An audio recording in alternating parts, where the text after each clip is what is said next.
Welcome to The Life of Hair. My name is James Atkinson, and in today's episode, this is a highly requested video. I've been slowly but surely ticking off my list of video requests that you guys who watch my channel have made recently. Well, not necessarily recently, but certainly in the last few months. So thank you for you guys who have made the recommendations, and I'm sorry if I haven't got around to making your request yet, but I definitely will. Now, today's episode is about dealing with tricky hairlines. This is just one way of dealing with a tricky hairline, and also growth patterns in the crown area. So how to manage double crowns, how to manage awkward growth patterns in general when cutting the hair shorter, especially when we're looking at precision. So I very much hope you enjoy this video today, and also thank you to all the people who have subscribed to the channel lately. You guys make my day, week, month, year, and it really boosts me to make these videos because I know that you guys are enjoying the content and the motivation is unbelievable. So thank you very much. It's a real pleasure and honor to make these videos for you guys, and I hope you enjoy this one just as much as you have some of the others.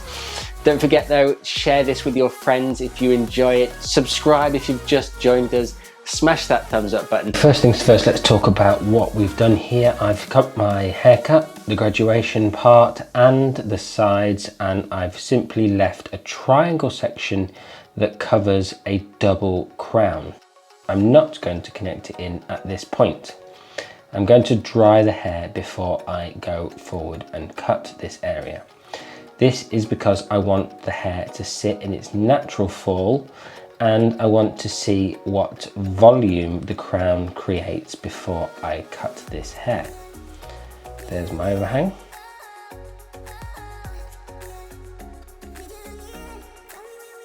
Before I go around and cut that or blow dry my hair though, I'm going to talk quickly about what I've done to my client's hairline. Now, my client's hairline is quite soft and it's quite weak, and I don't necessarily think it enhances the haircut very much. So what I tend to do is carve out a nice clean line in her hairline, and this gives her hair a nice touch of geometry. And again, it's for me about creating differences between me and the stylist next to me or down the road. And this is one of those details that I think sets you apart. I know this isn't everyone's cup of tea, and not everyone's necessarily brave enough to cut this into the back of their client's hair, but I think in this instance it works an absolute treat, and it turns something that would be very difficult to manage into something that is a lot easier.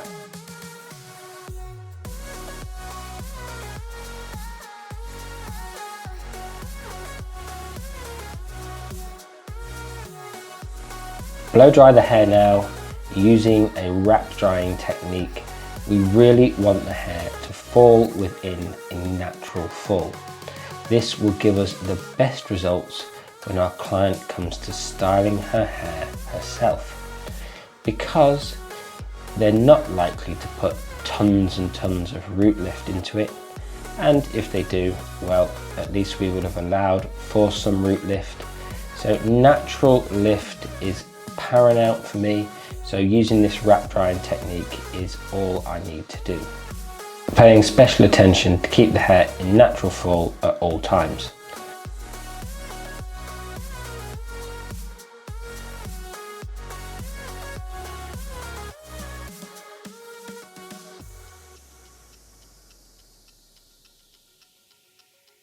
Here I'm using a point cutting technique to remove the excess length that I showed you earlier that hangs over my graduation.